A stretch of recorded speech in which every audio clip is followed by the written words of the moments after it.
gente acabou de falar, a gente tem o quê? Essa possibilidade e essa necessidade de ter órgãos de controle, porque senão o administrado não responde pelos seus atos. Então, ele precisa responder, ele precisa estar em vigia, porque o Estado não pode fazer o que ele bem quiser, o que ele bem desejar com a coisa pública. Então, o controle, seja ele por parte do Tribunal de Contas ou por parte do Poder Judiciário, ele faz o quê? Ele faz essa função de controlar, de verificar, de fiscalizar o serviço público. Olha aqui, ó, compete exclusivamente ao Poder Judiciário a função jurisdicional. Ou seja, quem pode jurisdicionar no Brasil é o Poder Judiciário. Mas, ó, os atos administrativos, eles são revisáveis pelo Poder Judiciário, a quem cabe a invalidação, anulação e não a sua extinção por conveniência ou oportunidade. O que é conveniência ou oportunidade? Um administrador, ele tem a possibilidade, a discricionariedade. O que é um ato discricionário? A gente já viu ontem. O que é um ato discricionário? O administrador, ele pode escolher quando ele vai fazer determinado ato, se este ato não for exclusivamente vinculado. Por exemplo, o que são atos vinculados? Atos vinculados são aqueles que são obrigatoriamente respostas e obediência à lei. Quais são atos vinculados hoje para o gestor público? A gente tem o cumprimento de fazer o planejamento da Lei de Diretrizes e Bases Orçamentárias. Lembra que sem isso o Congresso não pode entrar de férias? Não pode, se eles não apresentarem a Lei de Diretrizes Orçamentárias, o plano plurianual, eles não podem legislar, eles não podem trabalhar. Então, essas ações, elas são obrigatórias. São ações que estão vinculadas ao trabalho da administração pública. Quer dizer, eu não posso ter gastos se eu não tenho planejamento. Então, essas ações são vinculadas. Agora, quando eu vou usar esse dinheiro exclusivamente, isso é um ato discricionário. O que é um ato discricionário? O gestor vai dizer, eu tenho 1 milhão para usar em educação. Mas eu não vou usar isso no início do ano. Eu vou usar isso em capacitação, eu vou usar isso vou usar isso em compra de material. Ele vai verificar qual é a melhor forma de usar esse recurso e quando ele vai usar esse recurso. Ele tem uma margem de liberdade para dizer quando e como ele vai fazer esse ato. Isso é discricionariedade. É quando você tem a liberdade de dizer quando e como eu vou utilizar determinado recurso. Por exemplo, o concurso público. Ele realiza o concurso público, ele tem a discricionalidade de convocar os candidatos dentro do prazo de validade do concurso. Aí ele tem discricionalidade de quê? De ampliar as vagas, como está acontecendo hoje no concurso da polícia, onde a gente estava discutindo sobre isso. Ele ampliou as vagas, vai chamar 500 candidatos a mais da lista do cadastro reserva, que estavam no cadastro reserva. Isso é discricionalidade. O gestor, ele tem uma margem que possibilita ele dizer, olha, eu preciso de novos concursados de praças da polícia e eu tenho orçamento e eu decidi que eu vou chamar. Que ao invés de fazer outro concurso, de gastar mais recurso público, de demorar para a população ficar assistida, eu vou chamar dentro desses números que já estão aqui. Isso é um ato discricionário, ou seja, ele tem a liberdade de escolher se ele vai ou não fazer isso. Isso é discricionário. Agora, o que é um ato vinculado? É quando ele tem obrigação. O que é obrigação? Ele fez um concurso para 10 vagas. Aquelas 10 vagas, ele não tem, esse ato não é discricionário, ele tem obrigação de convocar os 10 candidatos aprovados dentro das vagas que ele abriu. Isso é um ato vinculado. É obrigatoriedade de acordo com o edital. O edital previa 100 vagas para praças da Polícia Militar. Ele não tem discricionalidade de dizer, não vou chamar 100, vou chamar 80. Não, você vai chamar 100. Porque o edital é a lei do concurso e ele fica vinculado. O que é ficar vinculado? É ficar obrigado, é ficar vinculado àquela lei, àquele edital do concurso. Então, ele fica obrigado e ele tem que chamar, dentro do prazo de validade, os 100 candidatos. A discricionalidade é depois desses 100. Ah, não, eu tenho mais recursos e eu não vou chamar 100, vou chamar 200, vou chamar 500, vou chamar 1.000. Isso é discricionário. Agora, o número de vagas que ele abriu é vinculado. Boa noite. Entra numa questão do ato discricionário quando um concurso público é realizado 100 vagas e nós sabemos que tem 1.000 contratos. Ele chamou aquelas 1.000 vagas, aquelas 100 pessoas. Se alguém entra com um recurso solicitando que seja chamado, sabendo que há vagas de trabalho porque tem contrato, tem que acatar ou não? Ele deixa de ser discricionário e passa a ser vinculado. Porque se você comprova que, vamos supor, ele chamou 100 candidatos. E aí, vamos colocar um caso prático, professor. Ele chamou 100 professores. E aí, numa escola tal, você sabe que tem 5 contratos. Você consegue comprovar, você pega o comprovante, você apresenta aquilo, olha, ele chamou 100, mas nessa escola tem 5 contratos, e eu sou a próxima, eu tenho direito à vaga, eu quero, ela é minha. Ele deixa de ter discricionalidade, o ato passa a ser vinculado. Ele passa a ser obrigado a te chamar, porque se ele tem dinheiro para o contrato, aquela vaga que está lá, preenchida pelo o comissionado, pelo contrato, ela é obrigatoriamente do concursado. Ele deixa de ser um ato discricionário e passa a ser um ato vinculado. Ele passa a deixar de ter discricionariedade, ou seja, de agir conforme a sua vontade, para agir conforme a lei, que é o seguinte: se eu gero outras vagas, se eu estou contratando, e aí eu estou deixando o princípio da impessoalidade de lado, porque quando eu contrato alguém sem concurso público, eu deixo de seguir o princípio da impessoalidade. Porque aí eu estou fazendo o quê?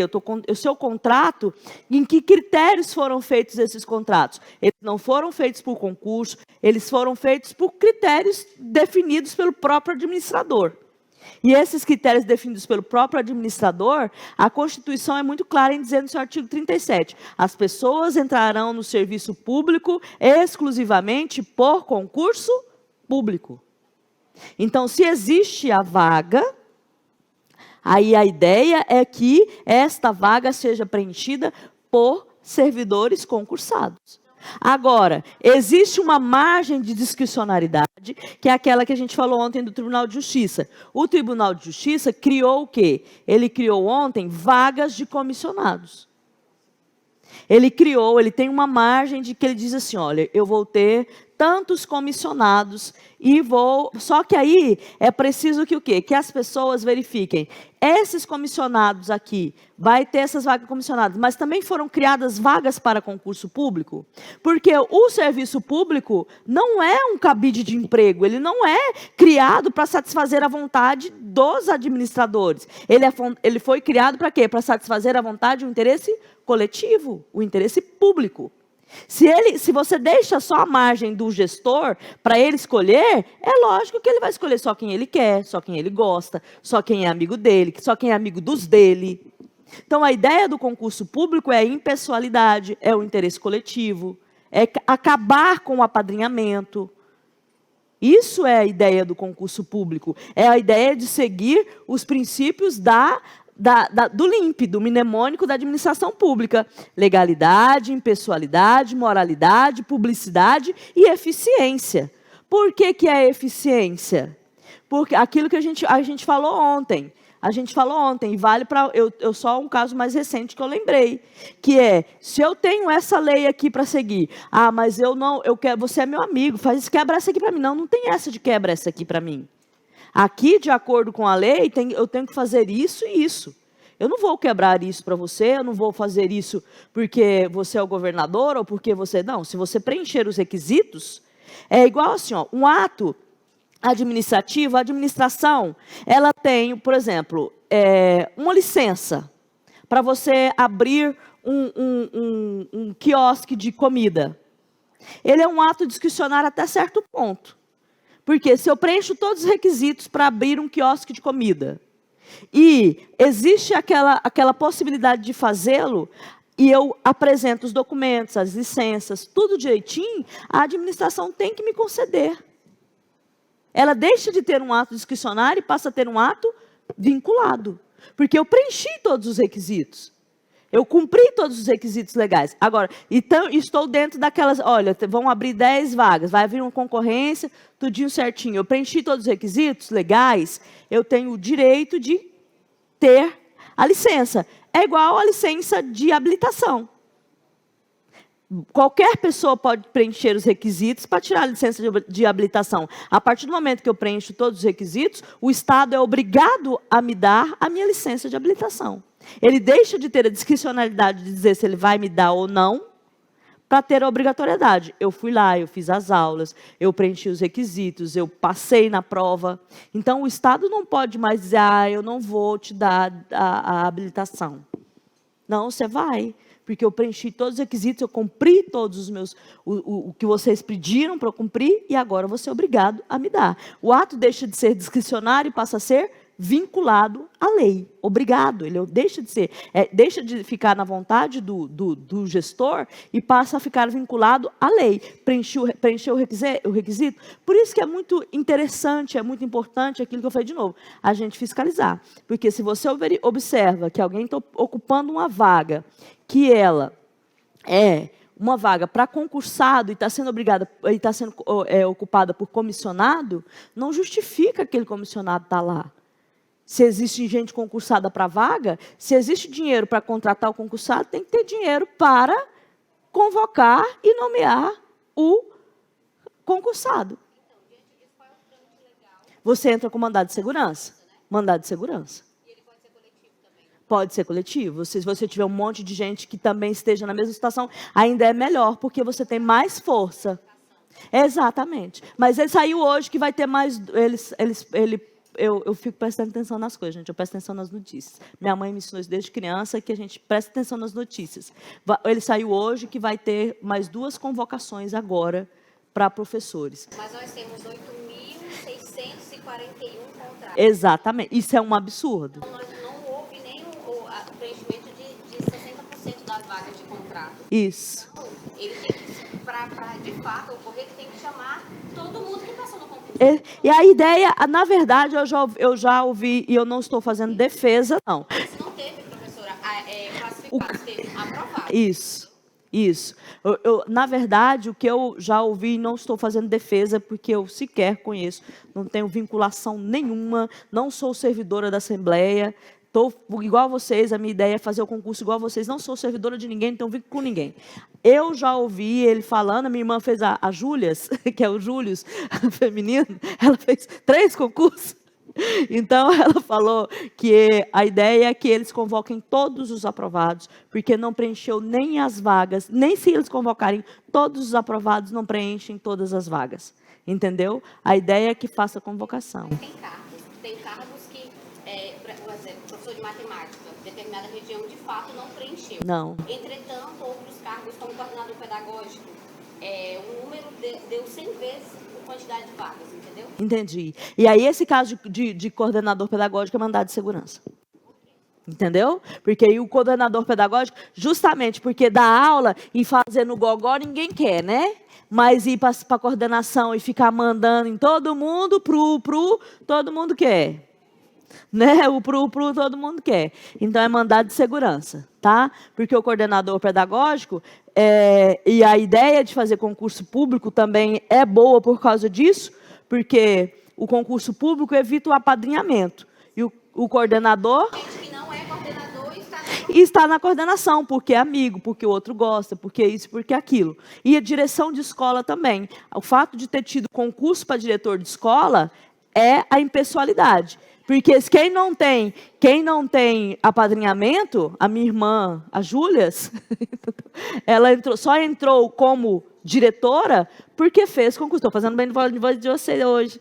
Entendeu? Só entrou no concurso como diretora porque fez concurso. Jamais seria colocada porque nós não conhecemos ninguém. Então, a ideia do concurso público é sempre essa. É você sair de uma base da pirâmide e subir um pouco. Lembra do Kelsen, da pirâmide? A gente sai dessa base, o concurso público dá essa possibilidade. Ele traz a democracia, traz a impessoalidade, traz a moralidade, traz a eficiência. Ele tira a gente da condição de ninguém, conhecido por alguém, e coloca a gente na condição de concorrer. Ainda que não seja em pé de igualdade, porque nós trabalhar de dia e estudar de noite é mais difícil, mas a gente tem uma chance. Seguindo aqui, ainda, no princípio da responsabilidade civil do Estado, a gente vai falar muito sobre isso mais na frente, porque a gente vai verificar a responsabilidade civil do Estado, que, olha, tem uma coisa que eu vejo que ninguém cobra. A responsabilidade civil do Estado, quando alguém sofre um acidente por causa de um buraco na rua, por causa, sabe, isso é muito impressionante, porque o Estado tem que responder. Isso é responsabilidade civil. Como ele está responsável pelo serviço público, responsável pela atividade pública, ele responde pelas suas atividades. Assim como nós, enquanto pais, respondemos pelas atividades dos nossos filhos, ou pela falta delas, o Estado, que é responsável pelo bem da coletividade, ele responde. Essa responsabilidade civil, aqui, a responsabilidade civil do Estado. As pessoas jurídicas de direito público e as pessoas jurídicas de direito privado, prestadoras de serviço público, aquelas pessoas que estão no coletivo, entendeu? Por exemplo, quando uma pessoa cai do coletivo e morre, porque o cara abriu a porta ou então não viu que a pessoa estava com a porta aberta e cai. E ele vai embora e aquela pessoa que fica lá. Isso ele vai ter que responder, isso é responsabilidade civil do Estado. Existe uma legislação, existe um estudo, uma preparação que obriga o Estado a responder. Se você cai, você está andando na sua moto e você passa por um buraco, cai e fica debilitado, além do DPVAT, você tem direito a entrar com ação contra o município, se ele for responsável pelaquela via, ou contra o Estado ou contra a União. Entendeu? Porque ele tem que responder, ele tem que te indenizar. Se você ficar sem trabalho, você tem que receber. Se você ficar sem trabalhar, você recebe pelos seus lucros cessantes. O que é lucro cessante? Quando eu sou prestadora de serviço e eu deixo de receber os meus lucros, eu sou autônoma, e eu deixo de trabalhar, eu deixo de receber o que eu deveria estar recebendo enquanto eu estivesse trabalhando, porque estou com a perna quebrada, ou porque eu estou com o braço quebrado, ou porque eu estou debilitada, aquele órgão ele tem que me indenizar nos valores que eu recebia enquanto eu estivesse trabalhando. E mesmo que eu não tenha direito aos lucros cessantes, eu tenho direito a danos físicos, morais, estéticos, materiais. A minha moto pode ter ficado quebrada, meu carro pode ter ficado quebrado. Entendeu? Então, nessas situações, a gente tem que entender essas responsabilidades do Estado. E isso cai também muito em concurso, essa responsabilização, a responsabilização civil do Estado. Então, as pessoas jurídicas, qualquer pessoa que esteja prestando serviço público, ela é servidora pública. Se eu, enquanto estou aqui prestando serviço público de aula para vocês, dentro da Assembleia, eu sou servidora pública. Ainda que num contrato temporário, que eu tenho um contrato lá com eles, que é temporário, por determinados X aulas, mas enquanto eu estou aqui, eu sou servidora pública e respondo por isso. Pelos danos que eu causar a vocês, ou se eu for grosseira, ou for, sabe, essas coisas que podem acontecer? Não podem, porque eu não vou ser grosseira. Entendeu? Mas pode ser que...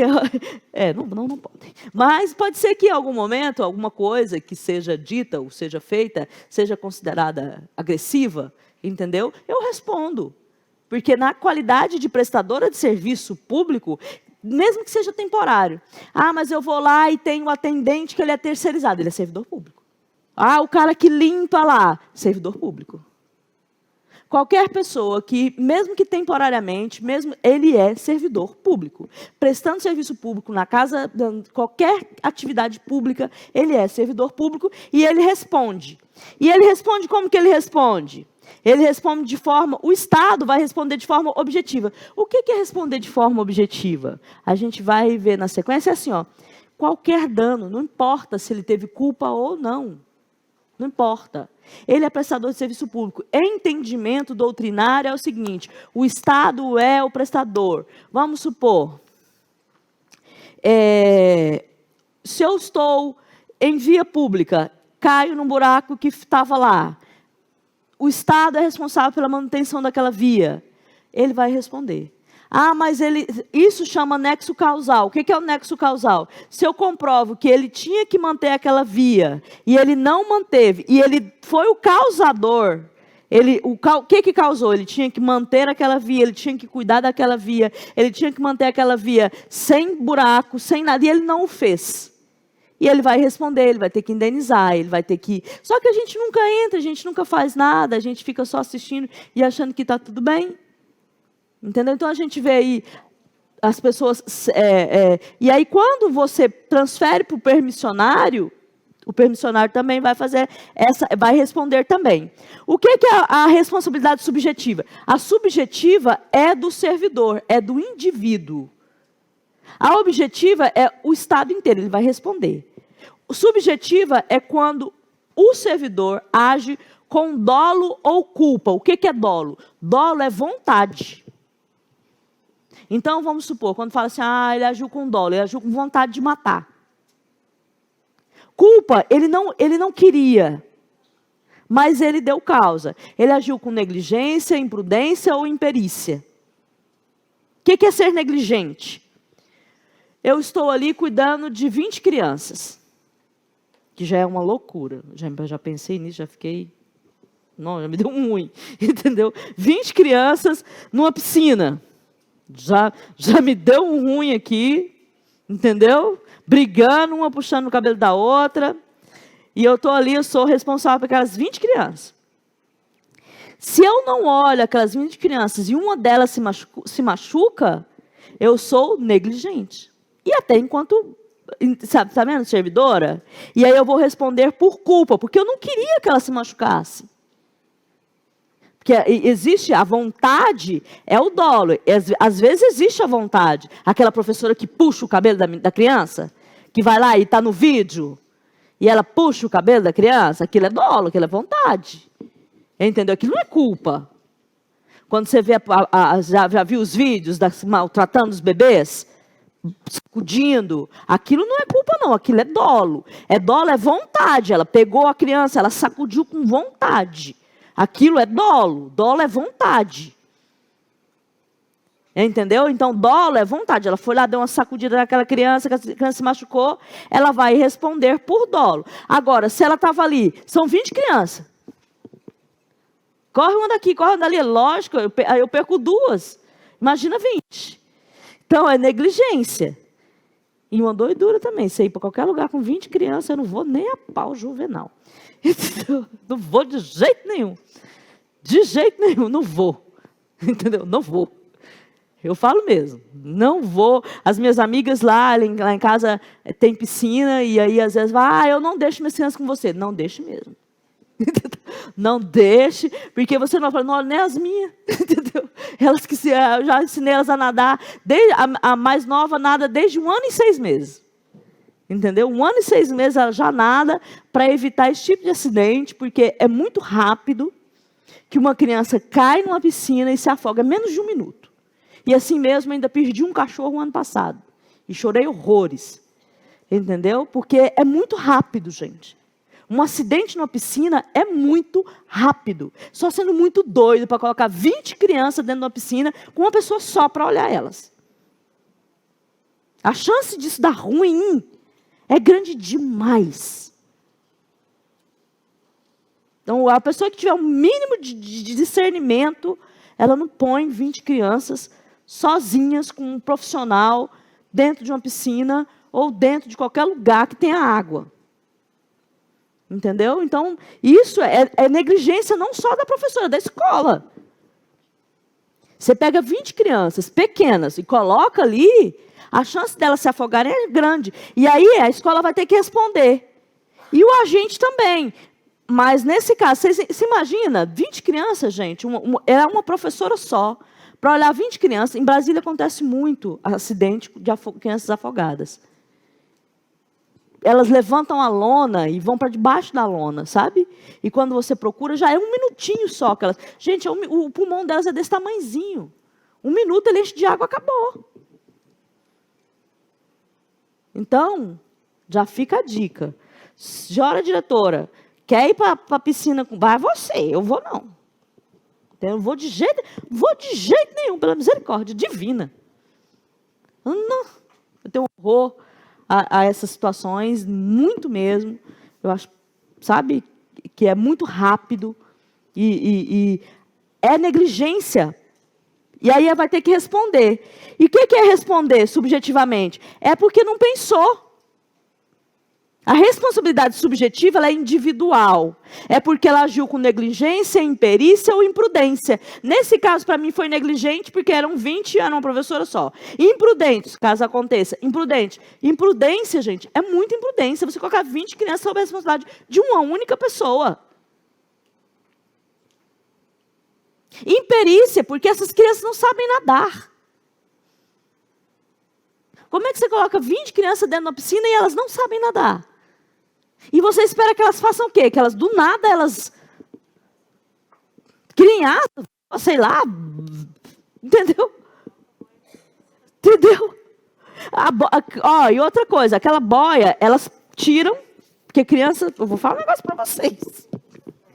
Elas tiram aquilo, você bota aquelas, elas passam por fora, porque na cabeça delas, elas conseguem fazer tudo, elas não têm essa dimensão de perigo. Essa negligência aqui, ela vai ter que ser responsabilidade. Aí ela é responsabilidade, ó. Quão dolo é vontade objetiva com culpa? É isso que eu falei para vocês, a imprudência, a negligência ou a imperícia. E aí, eu conto essas histórias, mesmo que sejam aleatórias, mas vocês vão se lembrar delas na hora que vocês virem a questão. Ele agiu com culpa, ou seja, ele foi negligente, foi imprudente ou foi imperito, ou ele agiu com vontade. O que é agir com vontade? Agir com vontade é puxar o cabelo. É, por exemplo, eu estou num carro, a paradinha do meu marido com a motocicleta dele, de colocar 200 de um farol para o outro. Eu não vou naquilo. Mas isso, entendeu? Isso pode dar um dolo eventual. O que é um dolo eventual? Você age com vontade de colocar 200 km entre um semáforo e outro. A chance disso dar ruim é muito grande. Então, você está colocando você em risco, entendeu? E você está agindo com vontade. Aí as pessoas chegam em mim, na minha Virago, e falam assim, ela corre muito, ela é uma 250 cilindradas. Não, ela não corre muito. Porque eu só boto 80 nela, entendeu? O máximo que ela faz é 80. Por quê? Porque eu não sou negligente. Eu não sou imprudente. Porque eu não tenho vida de videogame. Eu só tenho essa vidinha aqui. E eu não posso gastar ela. Quando eu vejo um carro lá de longe, eu vejo que ele vai jogar o carro para cima de mim, eu buzino, eu ligo o farol. Isso é ser prudente. Isso é cuidar de mim. Eu digo para a pessoa que vai para a minha casa, não deixa a sua criança comigo, que eu não vou olhar. Ele não sabe nadar, eu não vou pegar. Se você quiser trazer, usar a piscina, mas você vai cuidar do seu filho. Eu não tenho condições. As minhas eu já ensinei com 1 ano e meio. Tanto que elas pulavam, os outros pulavam tudo atrás. Elas pulavam, porque elas eram pequenininhas, aí todo mundo pulava atrás. Você já ficou todo molhado. O que está acontecendo? Não, porque ela caiu na piscina, ela caiu, não, ela pulou mesmo. É que ela sabe nadar. Porque é uma preocupação que eu sempre tive. Porque eu acho negligência você ter uma piscina em casa e não ensinar seu filho a nadar. E achar que ele vai boiar do nada. Ele não vai boiar do nada, ninguém ensinou. Ele precisa aprender. Isso, mas depois de morto. No caso do meu cachorro, ele nem boiou. Ele ficou no fundo da piscina. Porque o pulmão dele ficou cheio, ele era pesado. E ele ficou no fundo da piscina. E foi um horror. Princípio da responsabilidade civil. Os terceiros também é aquilo que eu falei. Se estiver prestando serviço público, o motorista de ônibus, se ele te distrata, você entra com ação contra o motorista, você entra contra a prefeitura. Você entra contra a prefeitura e a prefeitura entra contra o motorista, porque a responsabilidade civil é objetiva. Se você sofre um acidente num ônibus, o cara abre a porta, você caiu, quebrou a perna, você vai entrar contra o motorista? Só se você for bobo. Porque você vai entrar contra a prefeitura, porque quem tem dinheiro é a prefeitura. E aí a prefeitura vai acionar esse motorista numa ação de regresso. O que é uma ação de regresso? Como a responsabilidade do Estado ela é objetiva, ou seja, ele responde a todo dano, qualquer que seja ele, ou por dolo, ou por culpa, ele responde de qualquer jeito. Se teve vontade do servidor público, se não teve vontade do servidor público, o Estado responde. Se o motorista for negligente, imprudente, imperito, não interessa. Ele vai responder. E aí, se o Estado entender que o motorista tinha responsabilidade subjetiva, ou seja, ele foi negligente, ou ele agiu com dolo, com vontade de correu demais, foi imprudente, correu demais, porque quando você corre demais, você sabe que você está correndo o risco de sofrer um acidente. Então, ele está agindo com dolo eventual. O que é o dolo eventual? Eventualmente, eu posso sofrer um acidente. A minha vontade de correr pode colocar a minha vida e a vida dos passageiros desse ônibus em risco. Isso é dolo eventual. Então, quando você enche a cara, pega o carro, bota 200 por hora nesse carro, 150 que seja, e dirige, você assume o risco de matar alguém. Isso se chama dolo eventual. Porque eu vou correr, eu estou bêbado e eventualmente eu posso matar alguém. Então você assume o risco. A partir do momento que você assume o risco, é dolo eventual. Que é diferente daquele. Só o dolo é quando eu dou um tiro na pessoa e eu quero realmente matá-la. O dolo eventual, eventualmente eu pego o meu carro, coloco ele a 200 por hora, estou bêbado, atropelo alguém. Eventualmente, quando eu coloco meu carro a alta velocidade e eu saio embriagado, eventualmente eu posso atropelar alguém. E aí eu assumi o risco de matar alguém. E isso é chamado de dolo eventual. Se eu ultrapasso um sinal vermelho,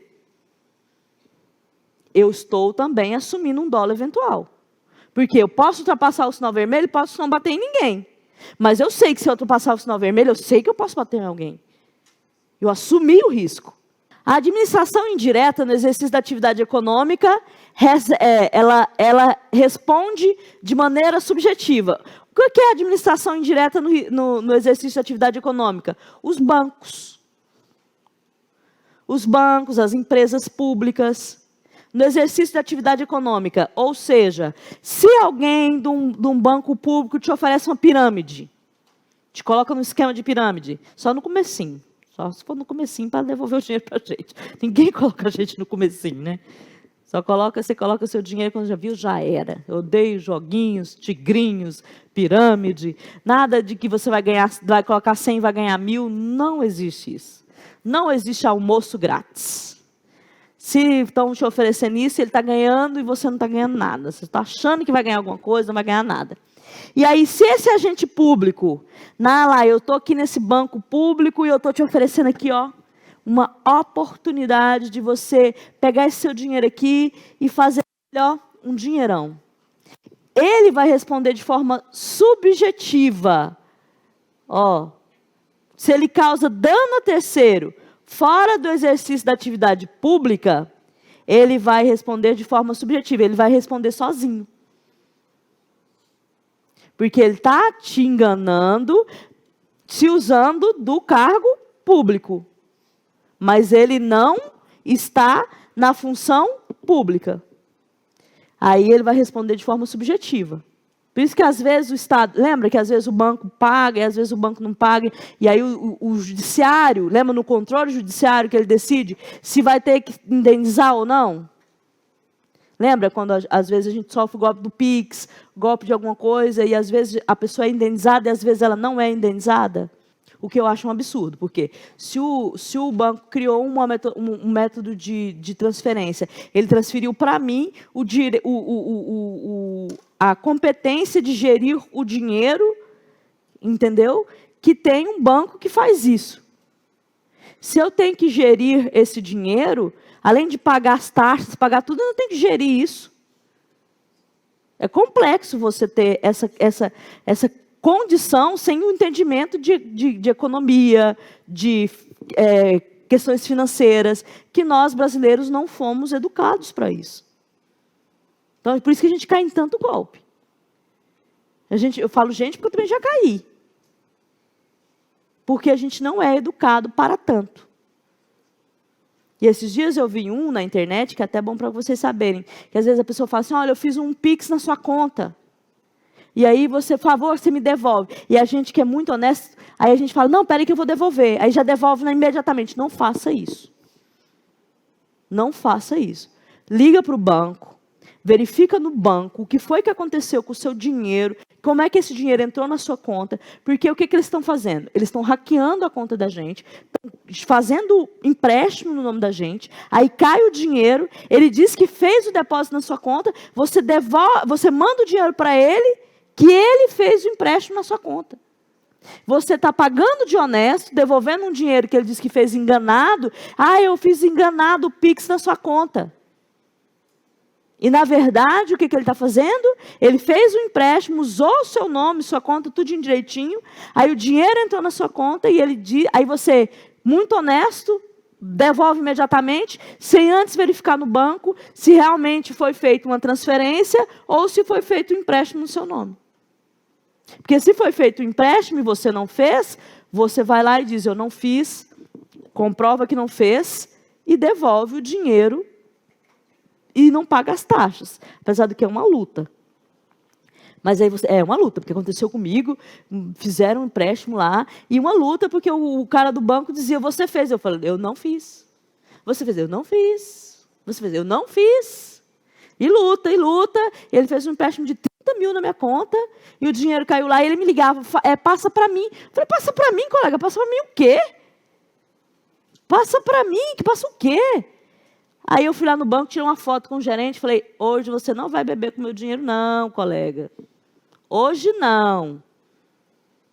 E sabe como é que ele fez? Era um agente público, o que aconteceu? Ele entrou na conta de uma correspondente bancária do banco, pegou a senha dela, entrou na minha conta e fez o empréstimo como se fosse eu. Mas ele pegou a senha de um agente público. Acreditam nisso? Olha a loucura. Pegou a senha como se fosse ela. Aí eu só descobri porque ela me ligou depois, desesperada, a moça. E quem estava falando comigo era um rapaz. Ela ligou e falou assim, olha, eu estou aqui, eles estão querendo que eu pague as taxas, porque só a taxa desse empréstimo era R$1.000. Eu falei, eu não vou pagar. Eu não fiz, eu vou cancelar tudo e eu não pago R$1. E aí eles queriam que eu pagasse R$1.000. Eu falei, eu não pago nem... que é a vaca tussa. Aí ela me ligou, olha, fala para mim aqui, confirma comigo, você nunca falou comigo. Eu falei, não, eu não estava falando com você, eu estava falando com um homem. Ele se apossou da senha dela, da correspondente bancária, e entrou na minha conta e fez isso.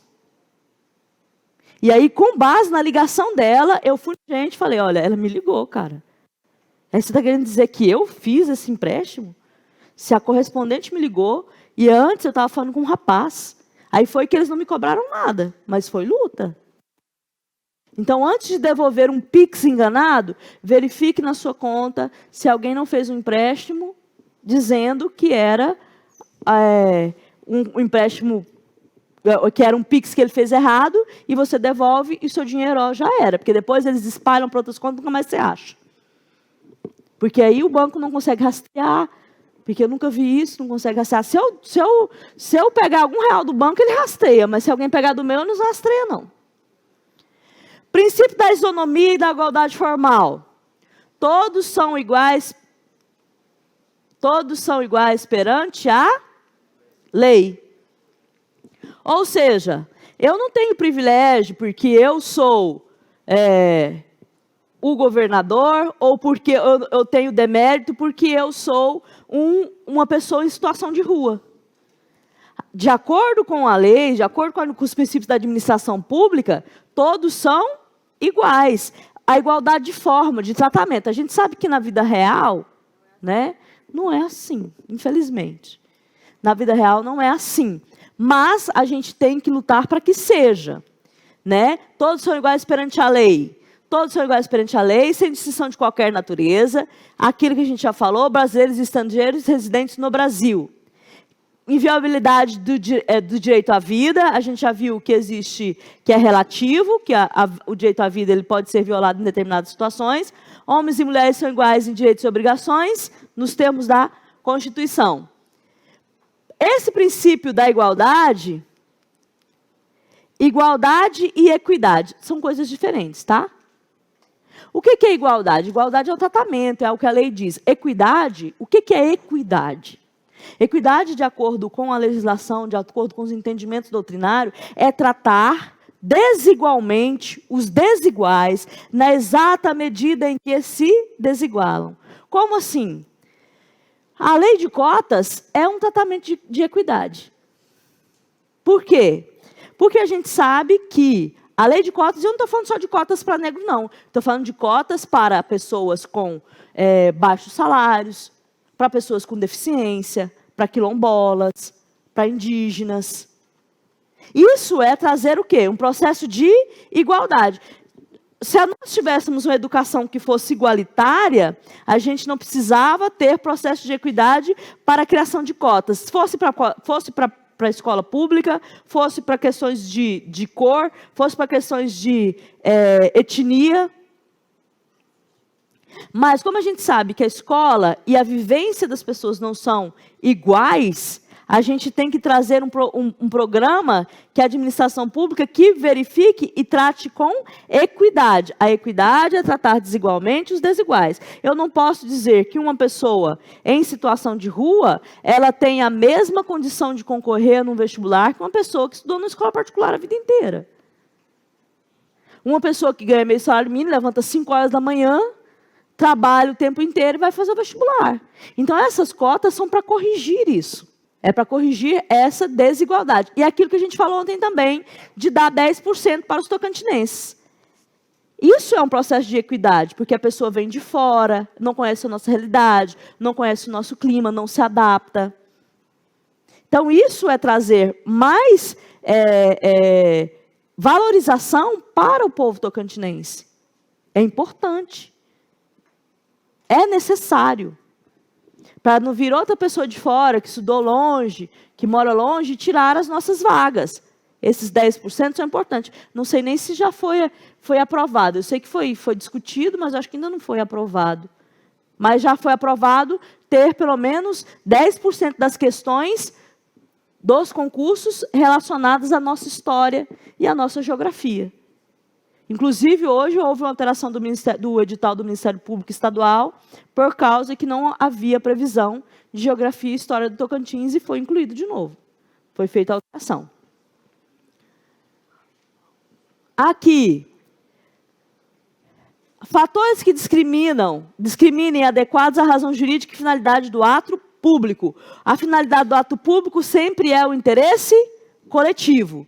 A desequiparação não atinja só um indivíduo, ou seja, quando a gente fala em equidade e que essa desequiparação, a gente está falando de milhares e milhares de pessoas que vivem em condição de extrema pobreza, que vivem em condições que são etnias, que vivem afastadas, que estudam naquelas construções inadequadas, que estudam em forma coletiva, porque são poucos alunos, às vezes tem alunos de 3ª série, 4ª série, 8º ano, tudo junto na mesma sala. É lógico que isso prejudica o desenvolvimento do aluno. Que situações que discriminem, tragam traços diferenciados, a gente sabe. Que existe correlação lógica entre fatores diferenciados e o regime jurídico. Que a correlação referida pertinente, tendo conta de interesse condicionalmente protegido, que é o direito à igualdade, o direito à liberdade, ao acesso à educação, à saúde. Lembra? Todo mundo tem que ter direito a isso. Então, ele tem que proteger e tem que garantir. O princípio da licitação. Por que existe o princípio da licitação? O princípio não é interesse público? Se vai usar o dinheiro público, tem que ter licitação. Por que tem que ter licitação? Porque, de novo, tem que ter o princípio da impessoalidade. Porque, senão, eu vou contratar o meu amigo, a empresa do meu amigo, aí meu amigo vai ganhar um tanto e vai me dar um pouco. Né? Aí, para evitar que meu amigo ganhe um tanto e me dê um pouco, a gente faz a licitação. Inclusive, a lei mudou. Nós não vamos ver sobre ela nessa aula, mas na aula de fevereiro a gente vai ver, porque costuma cair um pouco sobre isso, em concurso público. Antes era 8666, ela foi revogada agora no início do ano. Então, a gente vai ver sobre licitação. Por que tem que ter licitação? A licitação é uma das bases do direito administrativo. Por que ela é base do direito administrativo? Ela é base do direito administrativo porque ela garante o LIMP, legalidade, impessoalidade, moralidade, publicidade, porque publica, e eficiência. E ainda assim a gente vê o que a gente vê. Imagina se não tivesse.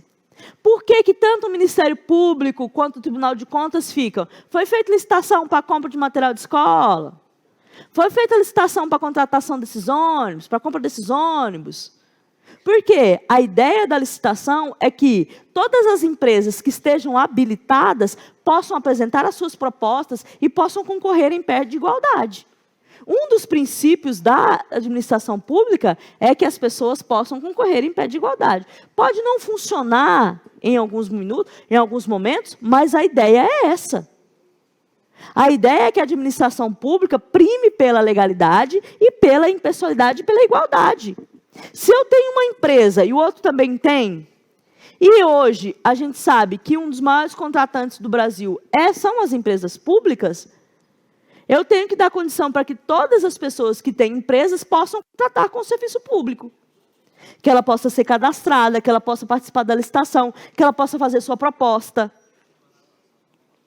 E aí entra a publicidade, que se não publicizar, que vai ter o processo de licitação, como é que a minha empresa, que é pequenininha ali, vai ficar sabendo? Está vendo a importância da publicidade?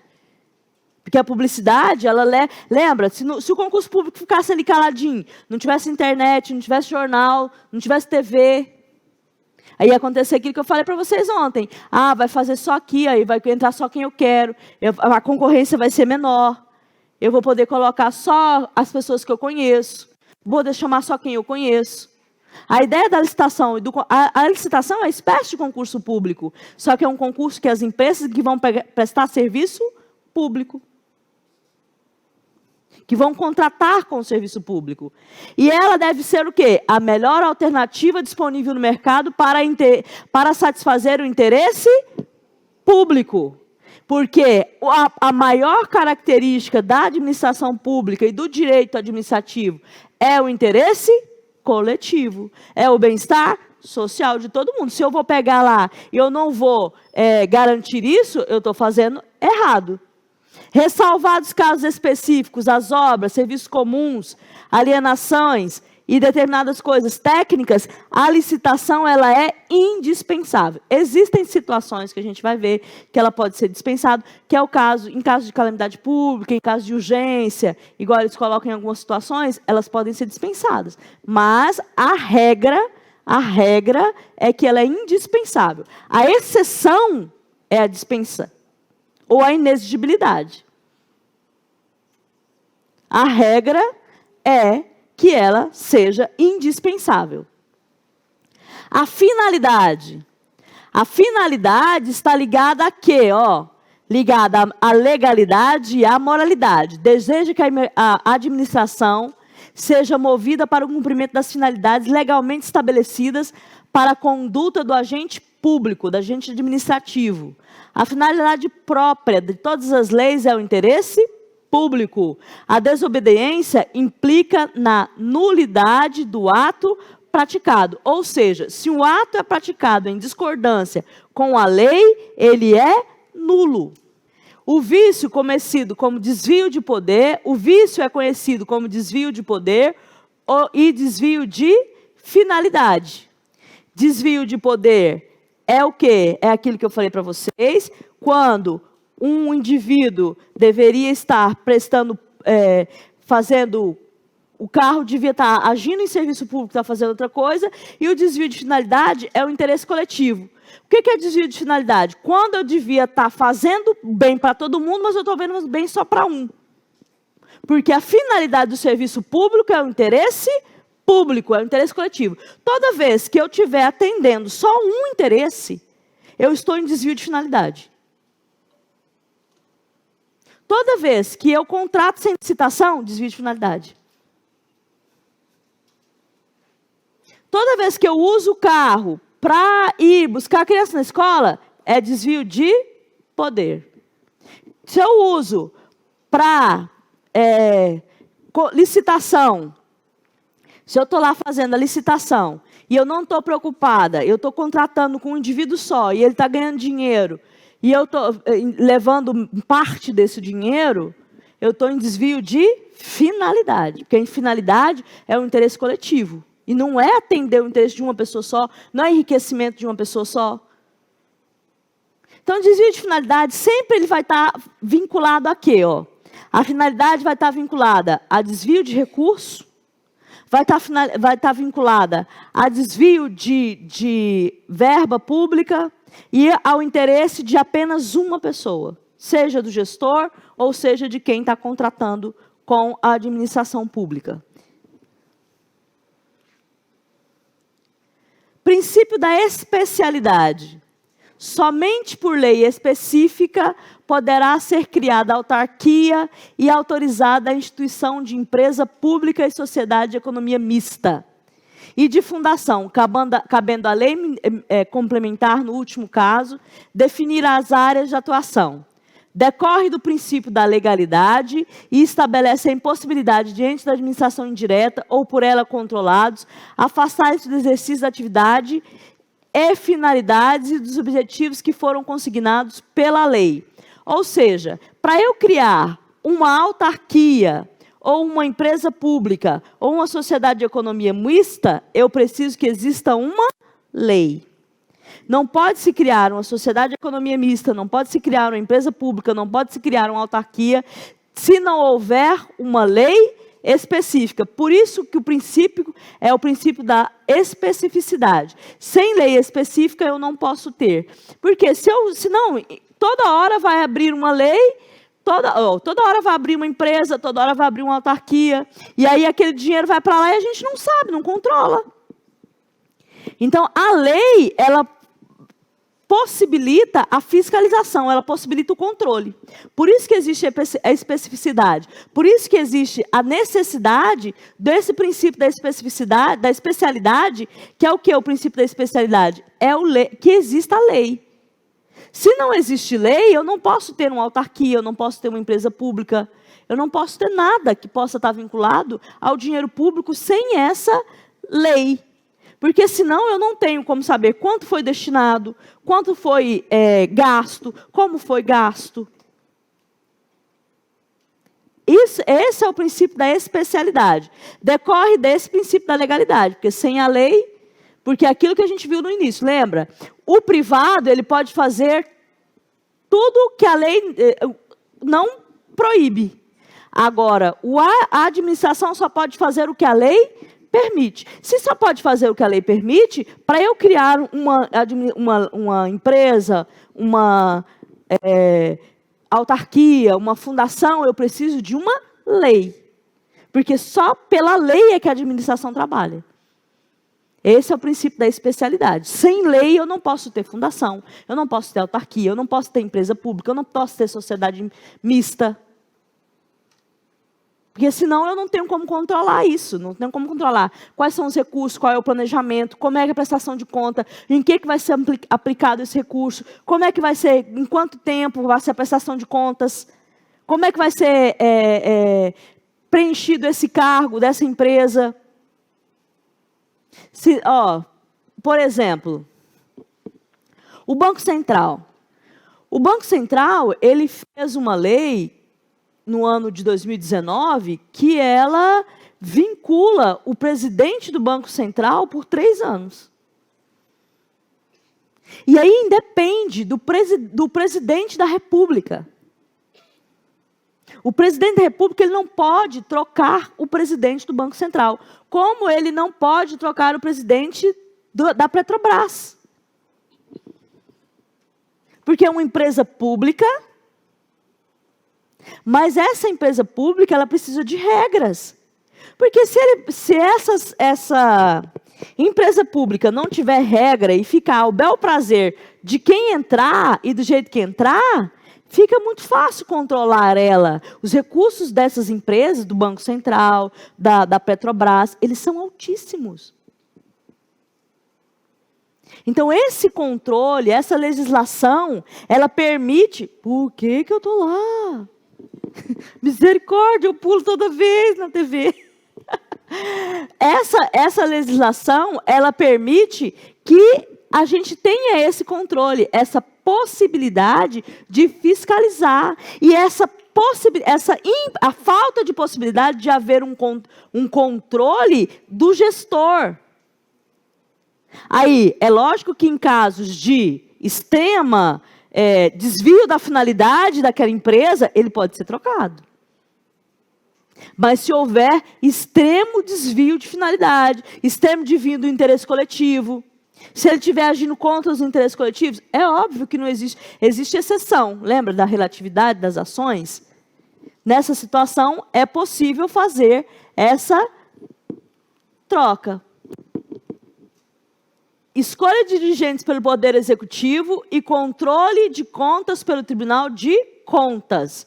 Escolha de dirigente. Em alguns casos, o Poder Executivo vai poder fazer essa escolha. Mas no caso do Banco Central, ele vai fazer a escolha em 2020, final de 2023, mas essa escolha só vai poder ser alterada, acho que é de 2 anos, 2 em 2 anos, depois, entendeu? Então, ou seja, quem entrar ele vai entrar em 2024.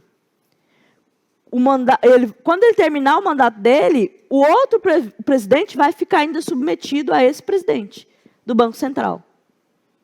Que é o caso. Quando o Bolsonaro saiu, ele deixou o presidente lá, que já estava antes, e ele fica até final de 2023. O juro de 13,75% é um absurdo, eu acho. Mas 13,75% é para acabar com os pequis do Goiás.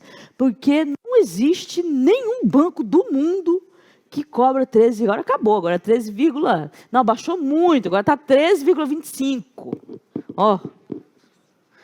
Né? Então não pode fazer essa troca. E, gente, 13,25, vocês sabem o que é ter? É mais do que juros de agiota. Né?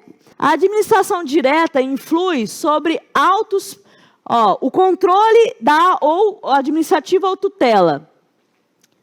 A administração direta influi sobre os atos praticados por autarquias, empresa pública, sociedade de economia mista e fundações governamentais. Controle administrativo ou de tutela. Ou seja, o que é tutela?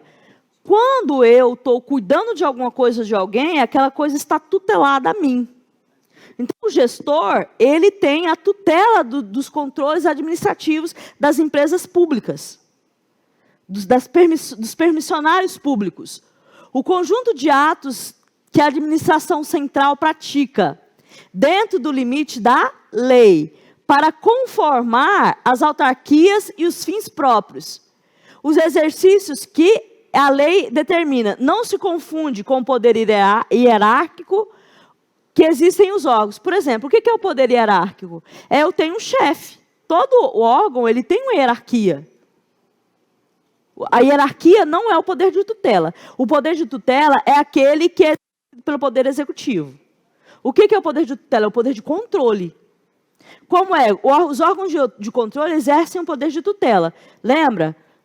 O Tribunal de Contas, ele tem o controle de tutela das contas públicas, dos gastos públicos. Esse é controle de tutela. Agora, o controle hierárquico é o seu chefe, é o chefe do órgão. É diferente, o controle hierárquico é a hierarquia dentro do órgão, tá? O de tutela é acima, que ele vai tutelar o que foi gasto, o que não foi gasto, se está sendo feito dentro das linhas do direito público, é maior, tá? Ele é macro. O hierárquico, ele é micro, porque ele é dentro da empresa, é dentro da escola, é dentro de um órgão. O hierárquico sempre vai lembrar de chefia, sempre vai lembrar de subordinação. Eu tenho um chefe, eu tenho um coordenador, eu tenho um superintendente, é igual na delegacia, eu tenho um delegado, chefe, tenho um delegado e tenho o investigador. Isso é hierarquia, é o controle hierárquico. Agora, o controle de tutela é outro. É alguém que vai controlar se aquele órgão está exercendo suas funções, está gastando bem o seu recurso. Princípio do controle administrativo: a administração indireta não é hierarquicamente subordinada à administração direta, mas ela é submetida ao controle administrativo ou de tutela. O que é administração direta? A administração direta é o Estado, o município e o governo federal. Isso é administração direta. Tá? Estado, município, governo federal.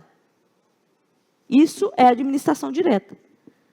A administração indireta são as empresas públicas, as fundações, as autarquias. Tudo isso aí é administração indireta, tá? A administração direta, em cima, Estado, União, Estado e municípios. Isso é administração direta. Indireta, empresa pública, fundação, autarquia. Todas essas são administração indireta, que estão vinculadas ao controle administrativo ou o controle de tutela. Por quê? Porque elas não estão usando dinheiro público. Se usa dinheiro público, tem que estar sob a tutela do Estado. Tem que estar sob o controle do Estado. Então, esse controle de tutela é o controle que verifica, que controla os gastos públicos. Isso é controle de tutela. O tutelado, ele só vai fazer aquilo que ele pode e dentro das perspectivas legais. Se ele não fizer dentro das perspectivas legais, o que está o tutelando pode trocar, pode invalidar os atos dele. O Tribunal de Contas exerce o controle de tutela dos atos da prefeitura, dos atos do Estado. E aí ele o Estado é administração direta e o Tribunal de Contas exerce o controle de tutela. O controle administrativo de tutela ou de tutela pode ser exercido nos termos da lei de forma preventiva ou repressiva, podendo ainda ser pertinente à legalidade ou ao mérito dos atos controlados. O que é legalidade, o que é mérito, o que é repressivo e o que é preventivo? Repressivo é depois. Preventivo é antes. Antes que aconteça. Repressivo é o controle da casinha do Papai Noel. Por que se gastou 800 mil na casinha do Papai Noel? Isso é verdade? Isso é controle repressivo. Preventivo. Vocês estão com a previsão de gastar X reais com a compra, sei lá, de balão. Por que vocês vão comprar balão com tantos reais? Isso é preventivo. Aí ainda, o que é legalidade e o que é mérito? Legalidade está dentro da lei. Mérito, gente, é a vontade do administrador. Porque quando alguém age dentro da legalidade, ele pode estar dentro da legalidade, mas aí ele pode dizer assim, eu estou dentro da legalidade, mas eu não quero fazer agora. Lembra da discricionalidade? O mérito da ação, o mérito é se ela é importante, se ela tem relevância, se realmente vai ser importante para a coletividade. Porque pode ser legal, pode estar dentro da legalidade, mas pode não ser importante. Então, a análise do mérito também é importante numa ação, porque ainda que seja legal, lembra da moralidade? O mérito é uma espécie de moralidade. Porque ainda que seja legal, ele pode não ser moral, pode não ser importante. Pode estar dentro dos parâmetros legais, mas podem não atingir o interesse coletivo. Pode não estar cumprindo com o requisito de quê? Do interesse coletivo, do bem-estar social. Pode ter coisas mais importantes, pode ter coisas que sejam de maior mérito, de maior importância para a sociedade naquele momento, do que outras coisas. Que é o que as pessoas questionam. A decoração é legal? É legal. Estava linda? Estava linda. Estava linda mesmo, passava de noite e ficava impressionada. Mas é mais importante do que ter uma educação legal, do que ter vaga para todo mundo. O mérito dessa era legal lá, estava. Depois eles estão questionando lá o mérito, a legalidade da casinha do Papai Noel. Mas era mais importante, o mérito dessa ação era mais importante do que ter vagas de creche que muitas mães estão pedindo? Estão entendendo isso? É lógico que é importante para a gente, é lógico que fomenta o comércio, fomenta o turismo, e isso traz recurso, traz renda, e é bom. Mas a gente tem também outras previsões de recursos para a educação. Essa é a análise de mérito, entendeu? É se isso é mais importante do que aquilo. Isso é o mérito, a importância de cada ação para o bem-estar coletivo. O mérito é a do ponto de vista coletivo. Do ponto de vista coletivo, é melhor ter uma decoração ou é melhor ter educação de qualidade, ônibus para as crianças que estavam sem da zona rural para a zona urbana?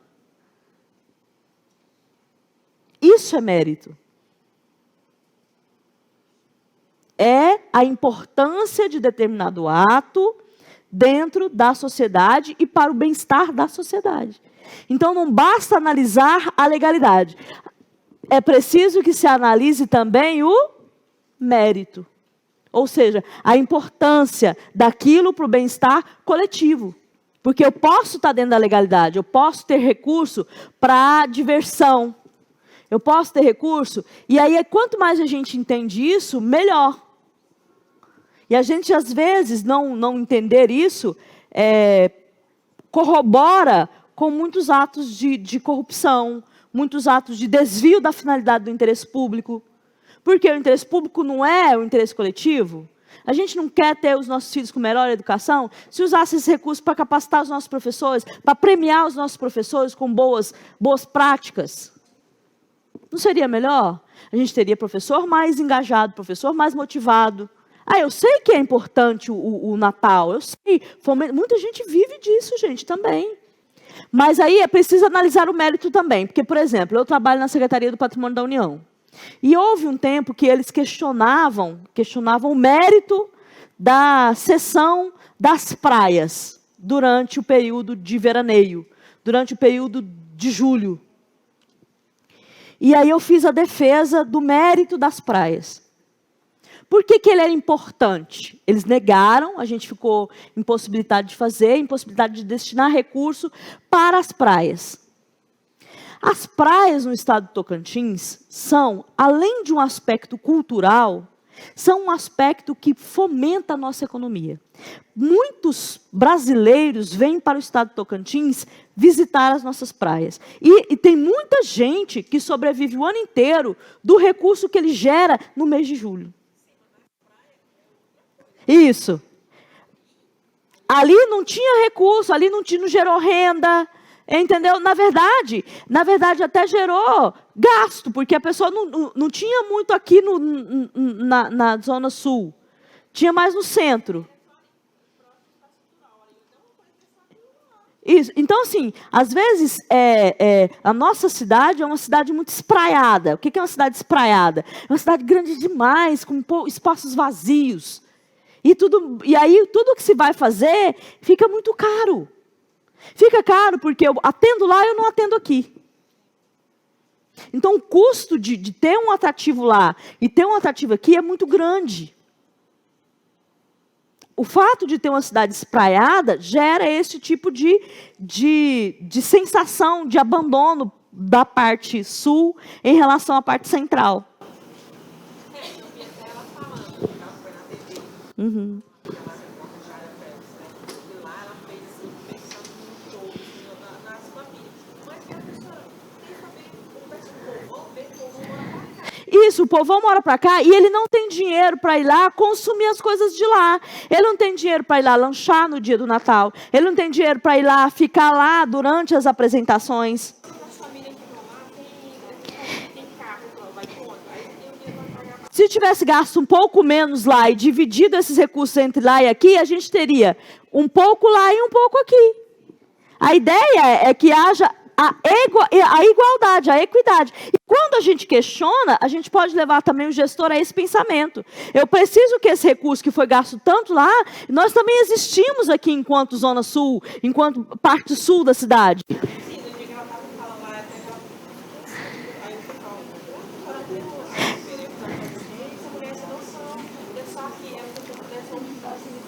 E eu vi uma senhorinha falando, que tinha até um pouquinho numa decoração aí, eu não sei aonde, numa praça, e ela falou assim, ó, disponibilizar o Wi-Fi pra gente, porque a pessoa não tem Wi-Fi e não conseguia. Parece bobagem para quem tem, mas quem não tem, ela não conseguia tirar a foto lá na hora, postar na hora, queria postar no Instagram. Ela falou, olha, prefeita, a senhora disponibiliza o Wi-Fi, porque quando for para tirar a foto, aí eu já posto na hora. E é verdade, parece uma bobagem, mas é uma coisa importante. Ter acesso à tecnologia não é bobagem. É importante, porque o acesso à tecnologia te deixa informado. Parece bobagem, porque querem que a gente pense que é bobagem. É tão bom pensar que é bobagem, ter acesso ao Wi-Fi. Não é bobagem. É muito importante. Porque te deixa conectado 24 horas, em tempo real, com a notícia. E te deixa conectado com a notícia de várias fontes, não de uma única fonte. Porque por muito tempo a gente só teve uma única fonte de informação, que era a TV. E um único canal, que era o mais forte. E agora a gente tem várias fontes de informação. E a gente pode filtrar. Tem muita mentira? Tem. Mas o acesso a essa informação, ele é importante.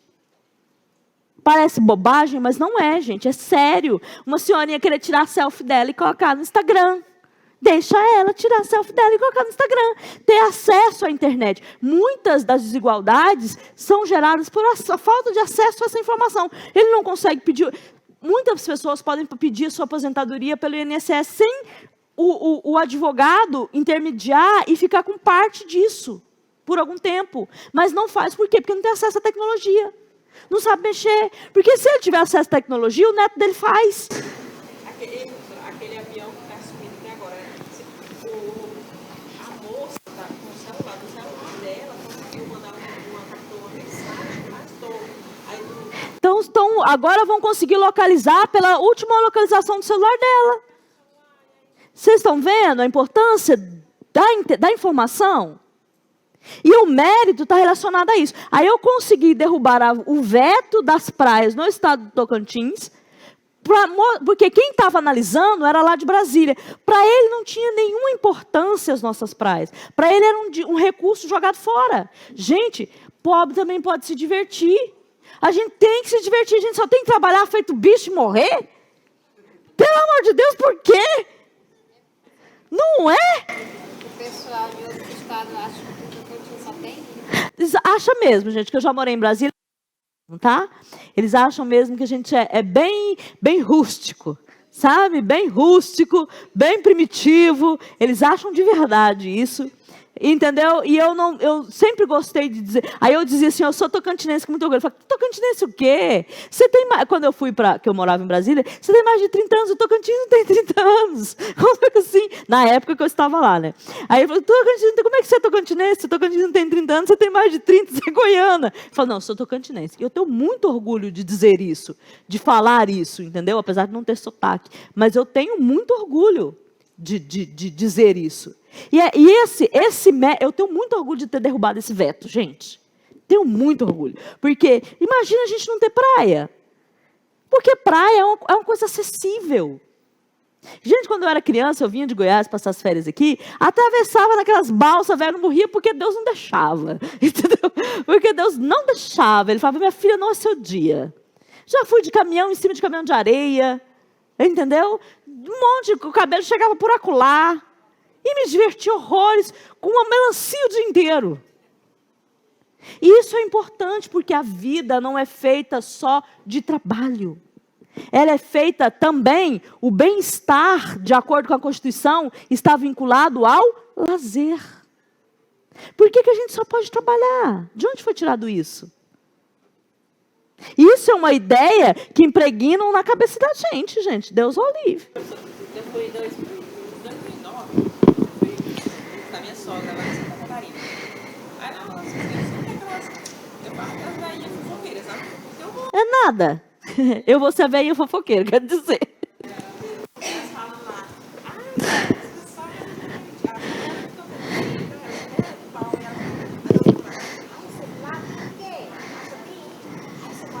não, e agora que a gente...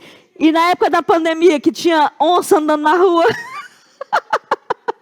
corroborou muito com a ideia que eles têm da gente, né, gente? Aqui em Palmas a gente teve onça na rua, né? Durante a pandemia a gente teve, e lógico, dentro de um carro, eu ia adorar me deparar com uma onça, porque eu acho o bicho mais lindo do mundo, entendeu? Dentro de um carro.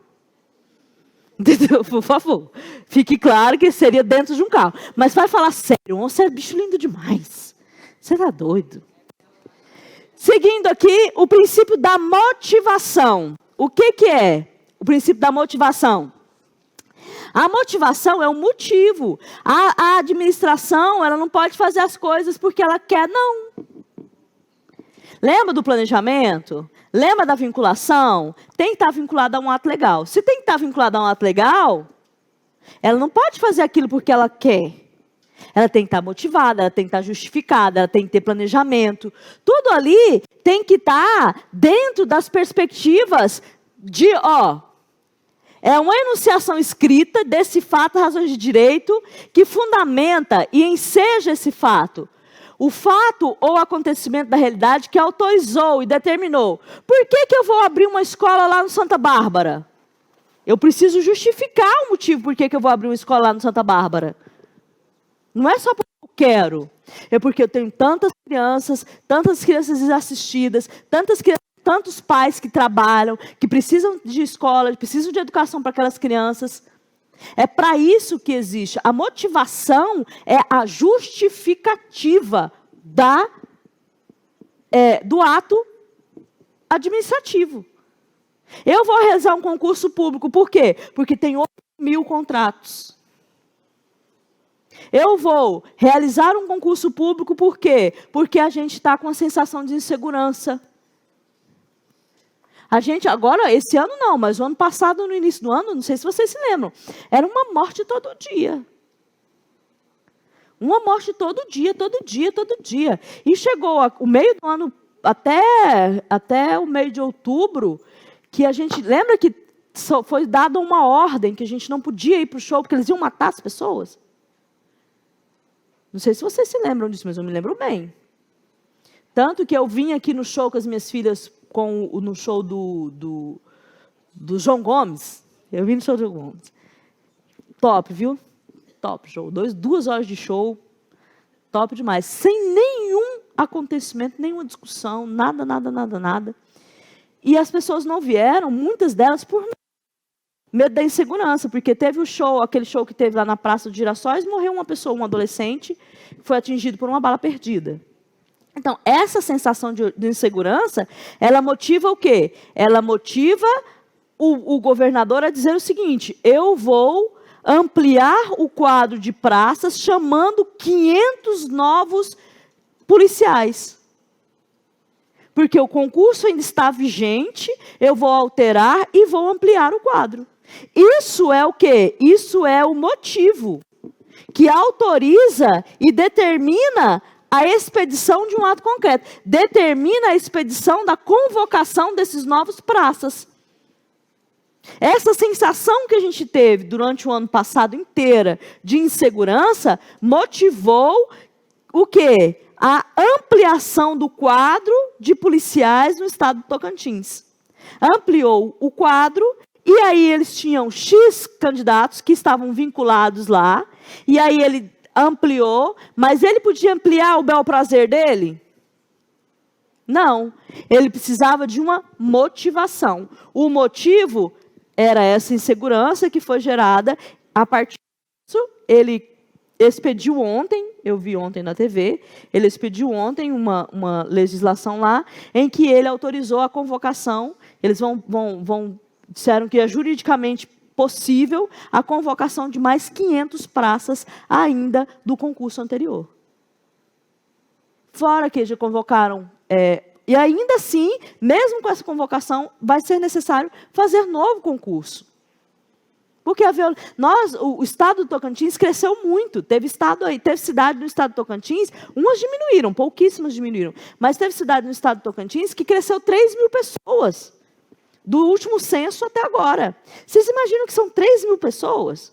Mais violência, precisa de mais controle estatal, mais intervenção estatal. Exatamente. mais educação, especialmente mais educação.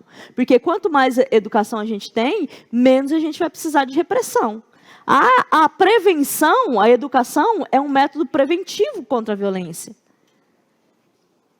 A motivação hoje dessa convocação, ela está pautada na sensação de insegurança. Porque a gente não pode ficar à mercê da bandidagem que diz que a gente não pode sair, senão eles vão atirar na gente no show. Eu lembro que eles deram um toque de recolher para a gente. Vocês não veem não, que vocês vão morrer. As escolas também, a violência nas escolas. E as escolas ampliaram as vagas, melhoraram a qualidade de ensino. Hoje eu vi também pontos positivos, a Escola de Porto Nacional, que teve o melhor índice nacional de busca ativa de alunos e de número de alunos na escola pública de Porto Nacional. Porto Nacional sempre foi sempre teve números muito bons em relação à educação. Sempre teve números muito bem qualificados na educação, e agora eles tiveram essa pontuação de ter esse número extraordinário de busca ativa, de maior número de crianças e adolescentes em sala de aula. Que num tempo que a gente sabe que a pandemia afastou as crianças e afastou as pessoas da escola. Ainda, o princípio da motivação, ele decorre da legalidade, ou seja, um Estado democrático de direito exige todo dentro da legalidade. Eu não posso fazer, o gestor ele não pode fazer o que ele quiser do jeito que ele quiser. Ele precisa ter motivação, ele precisa ter lei, ele precisa estar seguindo os parâmetros legais. E isso precisa, a motivação é dentro desses parâmetros legais. Favorece a publicidade, o princípio do controle dos atos administrativos. Motivação, como regra, ela vale para os atos discricionários, lembra? Aquele que o legislador, o gestor, ele tem a discricionariedade, ou seja, ele pode ou não fazer, se ele quiser, e vale para os atos vinculados, ou seja, vinculados àqueles que ele tem obrigação de fazer, que ele não está, que é aquilo que a colega falou e a gente volta sempre. Ó. Se existe a vaga, ele deixa de ter um ato discricionário. Ele não tem mais a vontade dele, eu vou chamar se eu quiser, eu vou fazer. Não, ele tem que chamar, porque ele passa a ter vinculação legal. Se existe a vaga e ele está gastando dinheiro público para colocar pessoas sem concurso público, ele precisa realizar concurso público para preencher aquelas vagas. O ato deixa de ser discricionário e passa a ser vinculado. O mérito da ação é o quê? Isso aqui eu vou fazer porque ele é muito importante. O mérito está vinculado à importância do ato para a sociedade. Princípio da autotutela. O que é autotutela? Um ato administrativo expedido, ou seja, por exemplo, certa feita, advogada, certa feita, eu fiz um ato administrativo no meu trabalho e quando eu percebi que o ato não estava de acordo com a legislação, eu revoguei o ato. Automaticamente. Eu fui lá, a despeito do meu chefe, eu revoguei. E aí o meu chefe veio falar comigo. Mas por que você revogou o ato? Você não falou comigo? Eu falei, não preciso falar com você. Por que você não precisa falar com você? Porque a lei diz para mim que eu não posso fazer ele desse jeito. E se eu não posso fazer ele desse jeito, eu tenho o poder de autotutela de revogar. Meu CPF está aí, foi eu que fiz, eu revogo. Eu não preciso da sua autorização. E isso não é quebra de hierarquia. Porque era assim, a lei dizia que eu podia fazer determinado ato de acordo com a lei. Só que aquela lei caiu, ele diz, não, agora você não pode mais porque ele está suspenso e tal. Eu fui lá e automaticamente eu revoguei. E quando eu revoguei o meu ato, aí ele foi me questionar, mas você fez isso sem minha autorização, isso é quebra de hierarquia. Eu falei, não. Não é quebra de hierarquia, porque de acordo com a lei vigente atualmente, esse ato não pode mais ser feito do jeito que ele foi feito. E como eu que fiz, o meu CPF está aí, eu tenho a obrigação legal de revogar o ato. Se você quiser fazer com o seu CPF, você faça. Com o meu, eu não faço.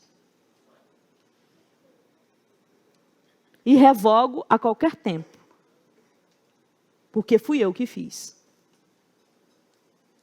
Isso é um poder de autotutela. E eu não preciso pedir e nem esperar que uma autoridade venha me cobrar. Isso é também o princípio da eficiência. O que parece para as pessoas uma petulância, uma quebra de hierarquia, uma insubordinação, na verdade é uma eficiência. Eu estou antenada com a lei diz que aquilo não vale mais, que eu não posso fazer mais daquele jeito. Automaticamente, o que eu faço? Eu revogo. Se eu tenho poder para fazer, eu tenho poder para desfazer. E isso eu não preciso que uma autoridade venha lá de cima me dizer o que eu sei por obrigação minha, enquanto servidora, que eu tenho que fazer. Na verdade, não devia ter sido visto como uma petulância, deveria ter sido visto como um ato de eficiência. Mas foi visto como um ato de petulância. Falei, gente, aí eu falei, olha, a lei dizia isso, agora ela diz isso e diz que eu tenho que revogar. Eu revogo, eu não preciso da sua autorização para revogar, ainda que você seja meu chefe. E ficou tudo bem, que depois ele entendeu, mas na hora ele tomou como um ato de petulância. Isso não é petulância, é eficiência. Você está antenado com a legislação que autoriza ou não os seus atos administrativos. Fazê-los de acordo com a lei é o mínimo que se espera de um servidor. Que haja com eficiência. O ato administrativo em desconformidade com a lei ou o interesse público, o agente administrativo tem prerrogativa de vê-los ou anulá-los.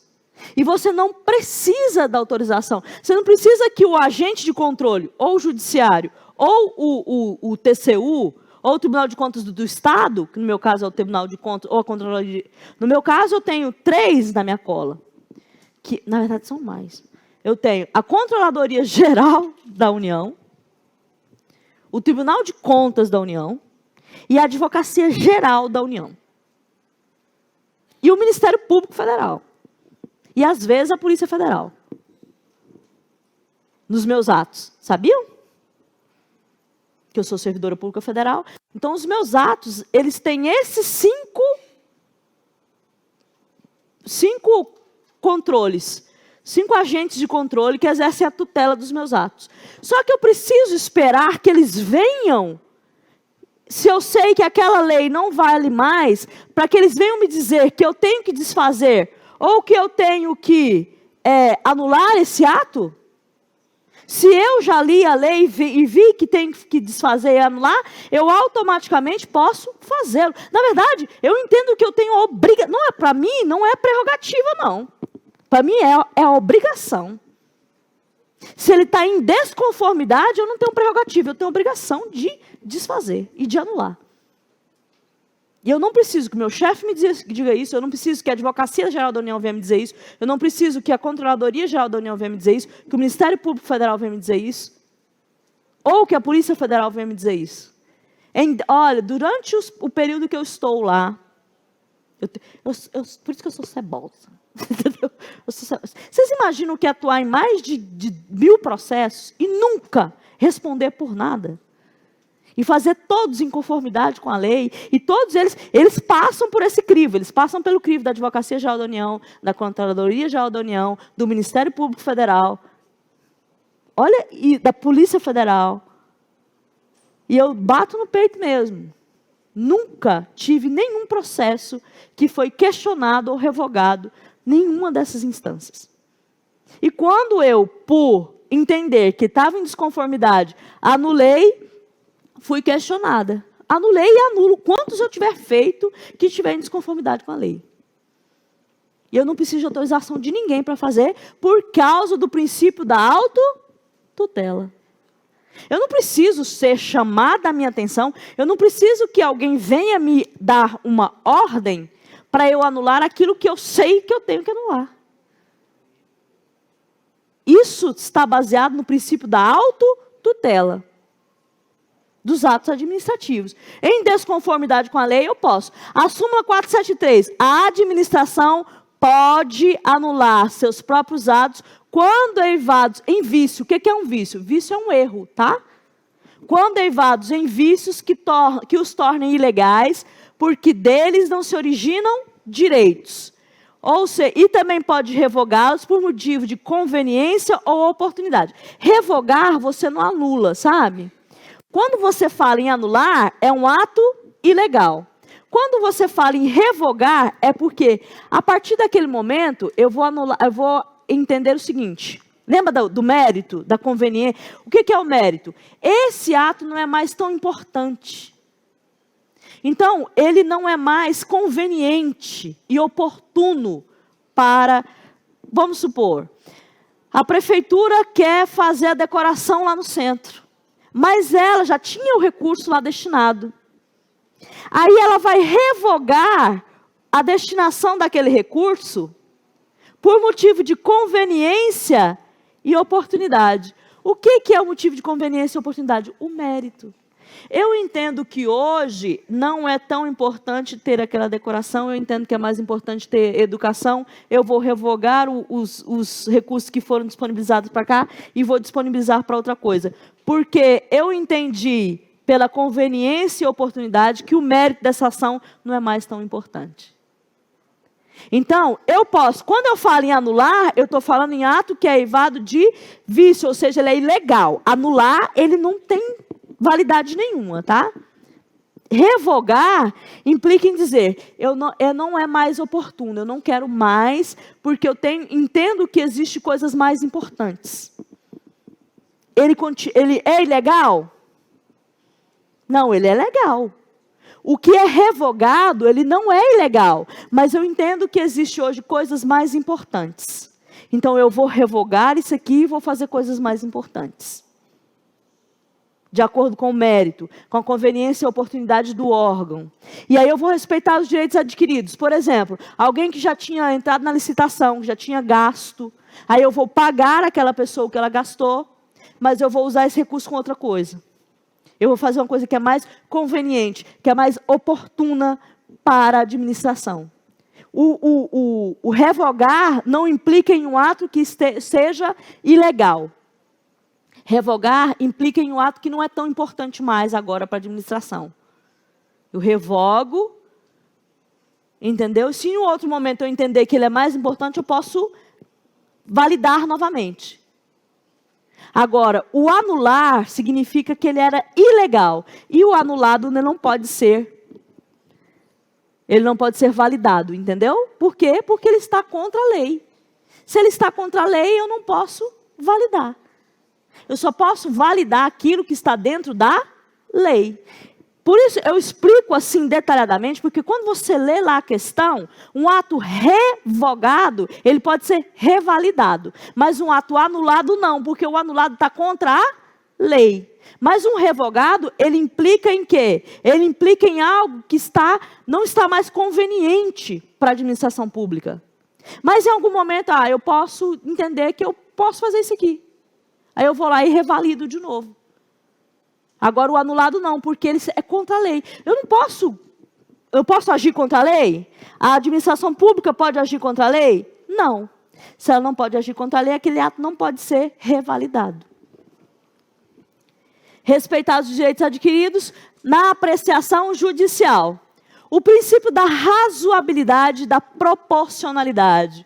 O que é o princípio da razoabilidade e da proporcionalidade? Atos discricionários, o que é aqueles discricionários? Lembra de vontade do gestor? Aquele ato que o gestor faz ou não, se ele quiser, dentro da vinculação legal. Ele deve ser praticado dentro dos padrões da razoabilidade. O que é razoabilidade? Eu tenho que ter um padrão mínimo de racionalidade. Eu não posso fazer algo que não tenha uma razão, que não tenha uma razoabilidade, um raciocínio, uma lógica. Isso é razoabilidade. Eu posso, por exemplo, fazer um concurso com outro concurso ainda em validade? Isso é razoável?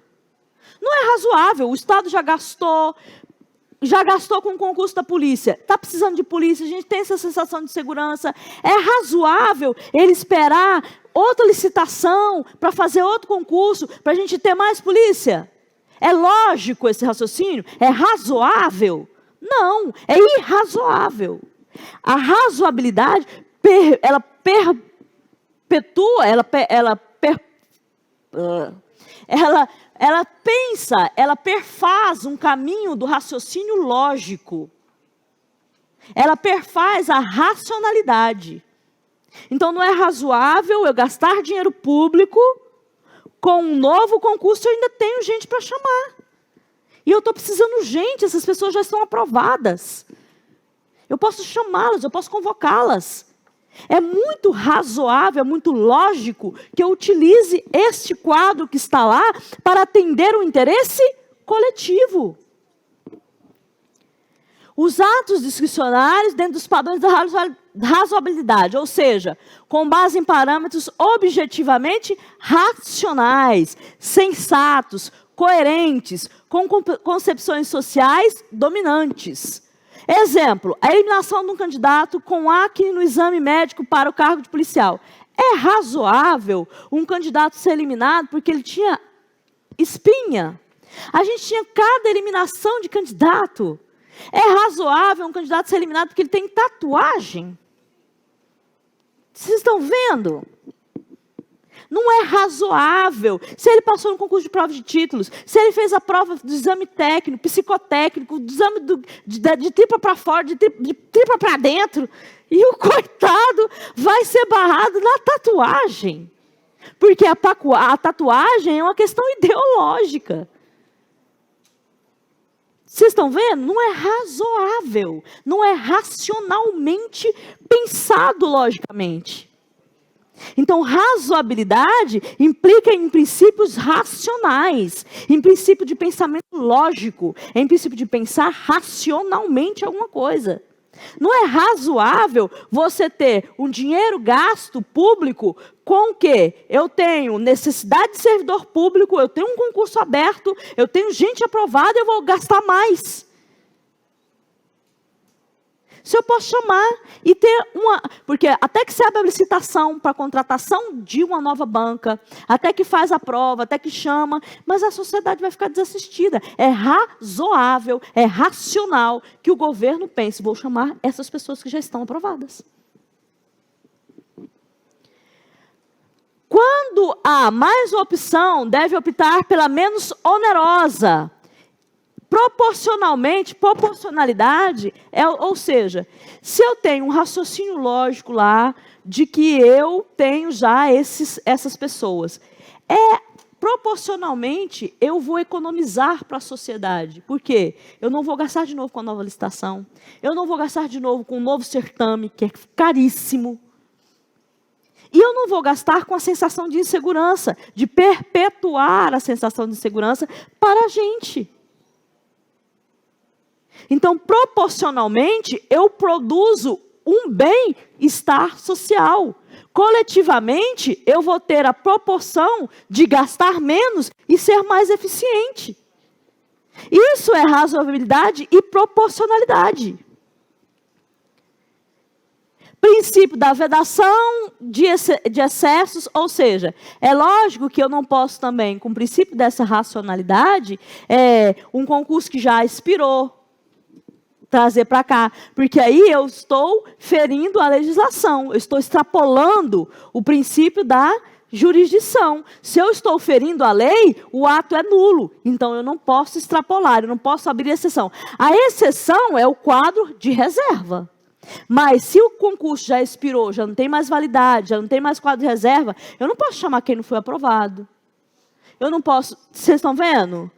Eu tenho que primar pela legalidade. Os excessos são proibidos. Os meios utilizados adequados aos fins a serem perseguidos. Ou seja, a proporcionalidade é o quê? A proporcionalidade dos meios. Eu vou gastar menos e vou conseguir mais resultados. Eu vou conseguir que a sociedade se sinta mais segura. Eu vou conseguir fazer com que todas as pessoas possam ter mais acesso à segurança, com menos custo. Melhor para a gente. E o princípio da continuidade? As atividades da administração sejam ininterruptas. O que é isso? Gente, o prefeito tal saiu, o outro saiu, não vou fazer, não vou inaugurar aquela ponte, vou deixar, o povo não vai passar lá, não. Porque não foi eu que fiz. Se eu fizer, eu vou lá inaugurar aquilo, eu vou dar nome para o outro. Não pode. Isso não pode, porque o dinheiro que foi gasto lá não é o dinheiro dele, não é o da casa dele, da empresa dele, é o dinheiro público. Então ele tem que inaugurar. Tem que inaugurar. Ele tem que continuar o trabalho. Ele tem que continuar o serviço público. Por quê? Isso é o princípio da continuidade. Eu não posso, porque se eu faço isso, se eu paro porque foi o outro que fez, quem que perde? Somos nós, a coletividade. O princípio da coletividade está em entender o quê? Está em atender o serviço, o interesse coletivo. O princípio da continuidade. Por que a gente tem aqui a limitação do exercício de greve? O serviço de saúde permite que todas as pessoas entrem em greve? Não, porque se eu deixo o serviço de saúde todo entrar em greve, quem que vai ficar em risco? Toda a sociedade. Se os médicos todos entram em greve, se os enfermeiros entram em greve, quem morre? A população. Então, existe uma vedação para esse exercício, esse direito do exercício de greve. Porque a vida, ela se sobrepõe, a continuidade do serviço público, ele não pode deixar de ser prestado. As pessoas, os servidores têm direito de greve? Tem, mas nós... O interesse coletivo ele tem que se sobrepor a esse direito de greve. Tem que ficar tantos por cento funcionando. A saúde não pode, porque é serviço essencial. E aí as pessoas vão morrer se não tiver saúde. É sobre isso. Esse é o princípio da continuidade. É o princípio de atender o direito público e o princípio de não colocar a vida de ninguém em risco. Esse é o princípio da continuidade do serviço público. Esse princípio vale também para aquele caso eu fiz a ponte, eu fiz a escola, mas eu não vou inaugurar. Sim, você vai inaugurar. Aquela escola vai ter que ser inaugurada, aquela ponte vai ter que ser inaugurada. Mas eu vou dar nome para o prefeito. Não, você não vai dar nome para o prefeito. Você vai ter o princípio da continuidade de que aquele dinheiro que foi empregado numa necessidade pública seja realmente aplicado na necessidade pública. Aqui, nós vamos para a organização da estrutura administrativa. Esses são os princípios. Nós finalizamos agora os princípios. Esses princípios vão ajudar vocês a compreender todo o direito administrativo.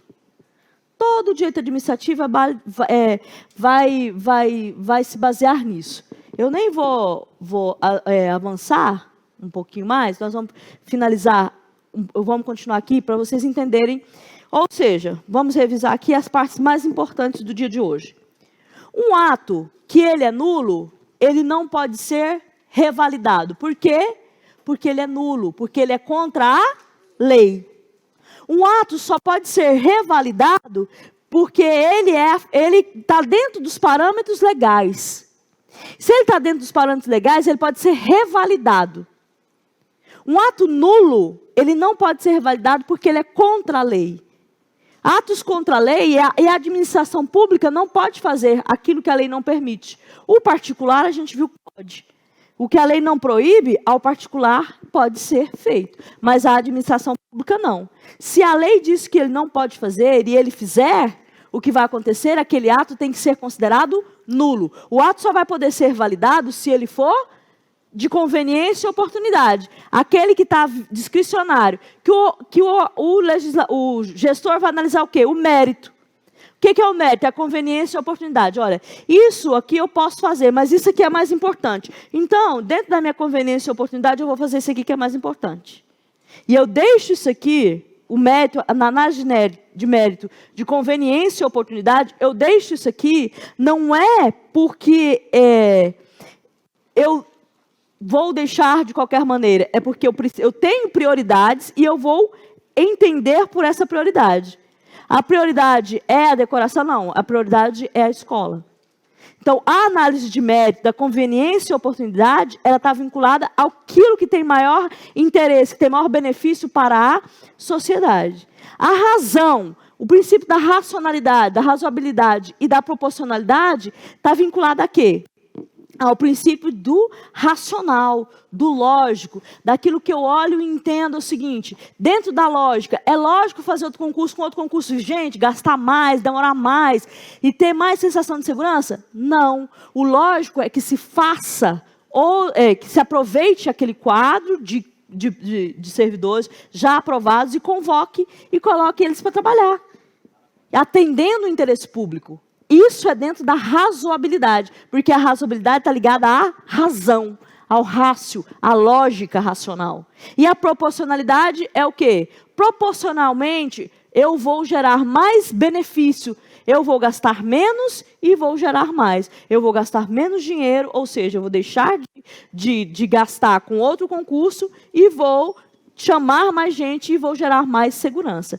Então, a razoabilidade é o raciocínio, a proporcionalidade está ligada a onerar menos, gastar menos e gerar mais benefícios. Então, esses foram princípios. Entendendo esses princípios, a gente vai levando o nosso raciocínio a entender todo o direito administrativo, a responder às nossas questões de direito administrativo com razoabilidade, ou seja, com raciocínio, com rácio, com lógica. Porque se não está dentro da lei, é nulo. Se está dentro da lei, eu posso ter discricionalidade, mas eu vou analisar o mérito, eu vou analisar a conveniência e oportunidade, eu vou ver se aquilo é mais importante ou menos importante. O princípio da autotutela, eu preciso que alguém venha de fora para dizer para a administração que ela fez alguma coisa que está ilegal e ela tem que anular? Não. Ali fala em prerrogativa. Eu não entendo como prerrogativa, eu entendo como obrigação. E o faço como obrigação. Se eu estou fazendo um ato que antes era visto como legal e agora a lei diz que ele é ilegal, eu tenho a obrigação de anular esse ato. E não a prerrogativa de anular, eu tenho a obrigação de fazê-lo. E se hoje eu vejo que existe a possibilidade, aí sim eu tenho a conveniência e a oportunidade. Que eu vou verificar se dentro das minhas condições, dentro da minha racionalidade, se aquilo é mais importante para o interesse coletivo ou não. Certo? Então, uma boa noite. Amanhã tem o nosso sorteio. sorteio de panetone. Panetone. O Natal chegou mais cedo. Chegou mais tarde.